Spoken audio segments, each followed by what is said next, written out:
epiderme possui de 4 a 5 camadas a depender da região do corpo. Eu vou te convidar agora para a gente fazer um mergulho e conhecer as camadas e as células que habitam a epiderme. Bora lá?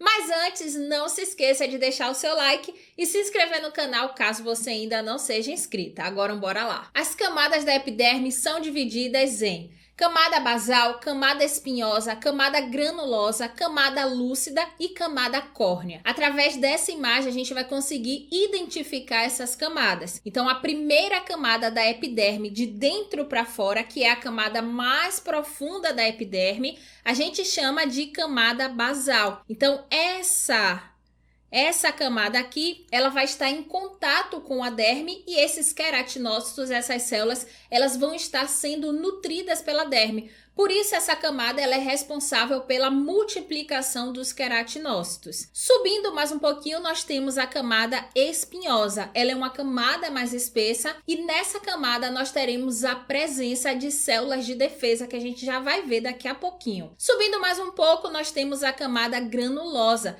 Essa camada aqui ela vai ter grânulos de queratialina que vão ser responsáveis pelo fator natural de hidratação da nossa pele e depois vai compor o manto ali hidrolipídico, que também é um manto de hidratação da nossa pele que está localizado na camada córnea. Em seguida, nós temos a camada lúcida, só que a camada lúcida ela vai estar presente somente na palma das mãos e na planta dos pés. Então, é uma camada a mais, de células que vão proteger essas extremidades do nosso corpo. E por último, nós temos a camada córnea, que é a camada mais externa da pele. É a última camada, se a gente for ver de dentro para fora. A camada córnea é a última camada e aqui essas células elas já estão mortas. E aí, o que acontece, A gente tem a camada basal ela é uma camada que está recebendo nutrição e as células elas estão vivas, elas estão nutridas e à medida que esses queratinócitos eles saem da camada basal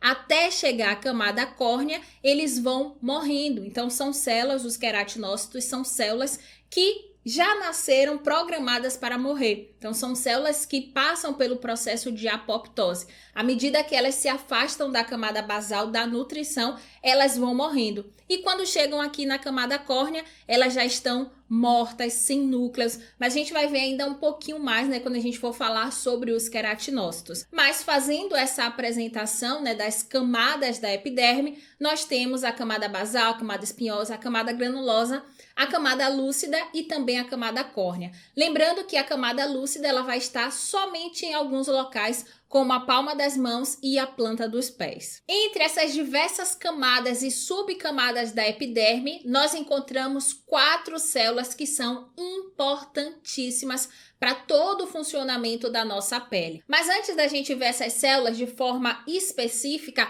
vamos observar aqui essa foto. Então, aqui nessa foto nós temos o recorte, uma ilustração do que seria a nossa epiderme. Então, aqui nós temos a camada córnea, depois nós temos a camada granulosa. Então, perceba que essa camada a gente vai encontrar grânulos. Então, isso aqui que está dentro dessas células são grânulos de queratialina que vão ser responsáveis pelo fator de proteção natural da nossa pele. Depois, abaixo da camada granulosa, nós teremos a camada espinhosa.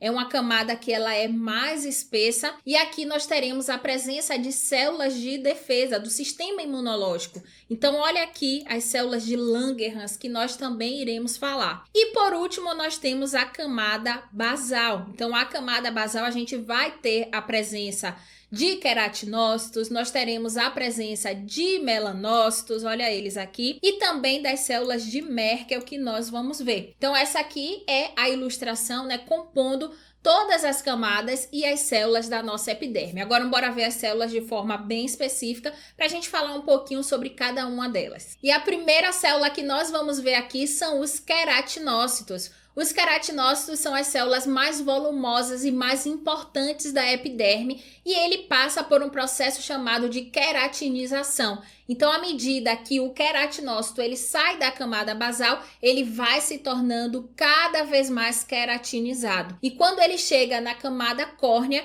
ele forma o que a gente chama de envelope corneificado. Então vamos ver aqui a foto para a gente poder visualizar esses queratinócitos e entender melhor todo esse processo ocorrendo. Então aqui nós temos, né, a camada basal, aqui nós temos um queratinócito, aqui outro queratinócito, só que esse queratinócito aqui, ele está passando por um processo de mitose, de divisão celular. Aqui também, né, é uma amostra dessa divisão celular ocorrendo. E quando essas células elas se dividem, formam uma nova célula, né, um novo queratinócito, essas células elas vão empurrando as outras para cima. Então, à medida que essa mitose vai ocorrendo, essa reprodução vai ocorrendo, as células elas vão passando de camada. E à medida, né, que ela se afasta da derme, da nutrição, ela vai morrendo. Então aqui nós temos o queratinócito, né, na camada basal, ele está vivo, ele está nutrido, o núcleo dele está bem redondinho. E aqui nós temos o queratinócito na camada espinhosa. Aqui na camada espinhosa ele ainda está vivo, o queratinócito ainda está vivo, o núcleo dele está um pouquinho mais achatado, mas ele ainda está nutrido porque ele acabou de perder o contato, né, de perder a nutrição com a derme. Então esse queratinócito ele ainda está vivo. Então à medida que ele vai subindo, ele chega aqui, ó, aqui ainda tá passando, né, da camada espinhosa para chegar na camada granulosa. Chegou aqui na camada granulosa. Aqui na camada granulosa, esse queratinócito ele já vai estar perdendo a sua hidratação, perdendo a sua vitalidade, e aqui a gente já vai ter a presença desses grânulos de queratohialina. Passando da camada granulosa, a gente vai para a camada, pode ser lúcida, né? Se a gente for falar da palma das mãos e da planta dos pés, a gente tem a camada lúcida. Então, na camada lúcida, a gente também tem células mortas. Então, aqui essa célula ela já está sem núcleo, ela já está morta. E tem algumas literaturas que trazem a camada lúcida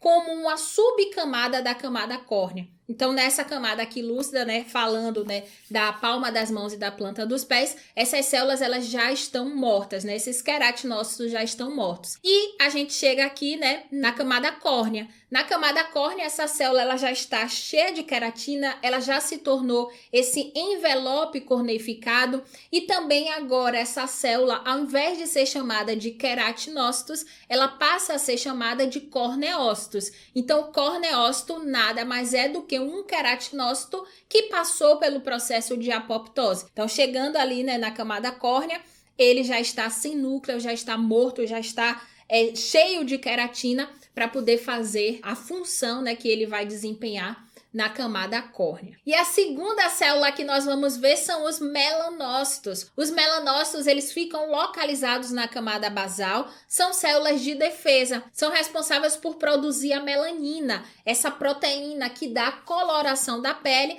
mas além disso ela é responsável por fazer a proteção do DNA dos queratinócitos. Então os melanócitos, eles são células de defesa. E apesar deles estarem localizados na camada basal, os melanócitos são células dendríticas, e uma das características é possuir prolongamentos. Então olha aqui na imagem os prolongamentos desses melanócitos. Isso faz com que eles consigam alcançar até a camada espinhosa, e aí a gente constitui o que a gente chama de unidade melanoepidérmica, onde para cada 36 queratinócitos a gente tem um melanócito. Então um melanócito consegue conversar com 36 queratinócitos. E aqui a gente pode ver, ó, a melanina. Então essa melanina ela vai sendo enviada e distribuída para os queratinócitos para poder desempenhar a função dela. E a terceira célula que nós vamos ver são as células de Langerhans. Elas ficam localizadas e espalhadas na camada espinhosa,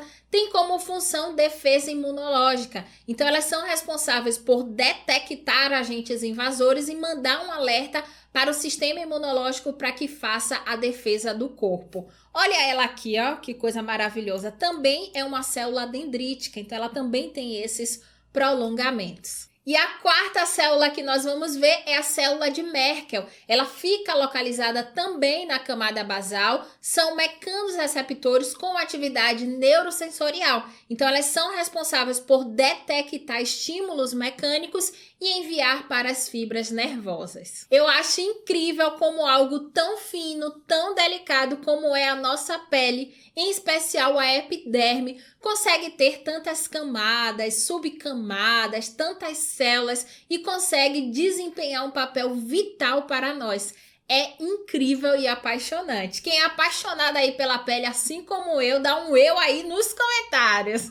Coloca aqui, eu! Se você gostou do vídeo, não se esquece de deixar o seu like e se inscrever no canal, caso você ainda não seja inscrita. Eu te espero no próximo vídeo. Beijos!